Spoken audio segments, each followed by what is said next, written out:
چالش 14 روز با سنسور پایش قند. روز نهم.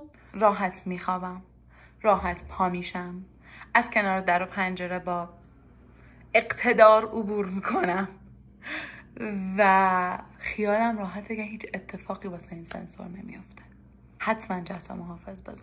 امروز یه اتفاق عجیبی بر من افتاد که حتما باید بهتون بگم. سنسور من آلارم داد روی قند 55. من سری دویدم یه قاشق عسل خوردم، مشغول کار شدم و یه رو بعد دیدم دوباره آلارم داد. قندم 52 بود که خب اصلا منطقی به نظر نمیاد. اینجور وقتی که شک میکنیم باید چیکار کنیم؟ بله، با دستگاه قندمو گرفتم و دیدم 83. خب طبیعیه، احتمالاً عسلی که خوردم اثرش هنوز به سنسورم نرسید. پس آلارمو نادیده گرفتم و کارمو ادامه دادم. 20 دقیقه بعد دوباره دیدم آلارم داد قندت 54. من به این آلارمم شک داشتم، بنابراین دوباره با دستگاه قندمو گرفتم و دیدم 137. 10 دقیقه بعد تازه دیدم قندم روی سنسور داره میاد. خواستم بهتون بگم تو چنین مواردی به احساساتون بیشتر از سنسورتون اعتماد کنید و سریع قندتون رو با دستگاه چک کنید. در ادامه روزم رفتم کلی از بچه‌های دیابتی و آدمای دغدغه‌مند تو حوزه دیابت رو دیدم و یه عالمه کیف کردم. 5 میلیون برای سنسوری که الان رفته.